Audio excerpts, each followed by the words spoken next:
On va apprendre la rythmique donc à base de double croche. Double croche, chaque double croche fait un quart de temps, donc 4 par temps. Je ne vais pas faire un cours de solfège.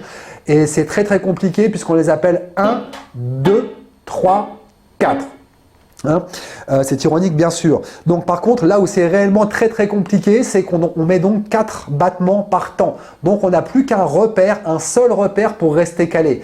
Je te donne une petite méthode pour tout de suite trouver tes doubles croches. Ça, c'est du bonus. La première étape, quand tu as un tempo, que ce soit sur une batterie, un morceau ou un métronome, si tu veux vite trouver tes doubles croches, c'est déjà de jouer juste le temps. Donc la première étape, j'ai mis le métronome à 45 BPM, ça va peut-être te paraître un petit peu lent, hein, mais tu vas voir que comme on est en double croche, c'est pas si lent que ça. La première étape, en ghost note, je vais prendre le temps. Déjà simplement, laisse aller la main, ça c'est du ressenti, le rythme, ne réfléchis pas. Et puis, avant d'aller choper les doubles croches, déjà je vais attraper les croches. Les croches, elles sont 2 fois plus vite. Tu sais déjà sûrement les faire en faisant ça, c'est-à-dire ce qu'on appelle le « et ». 1, et 2, et 3. Donc, on va faire la même chose, sauf que les et, on va les faire en bas, parce que le et, le contretemps, correspond à la 3e double croche. Donc, je reprends le temps.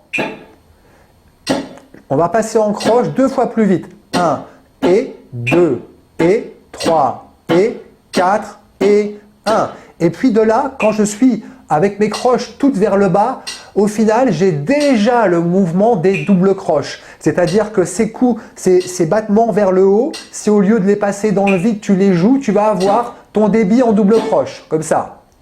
Là, j'ai les croches, et si je joue tous mes mouvements, derrière, évidemment, il faut être vigilant pour rester calé. Tout le monde a une bonne propension à accélérer.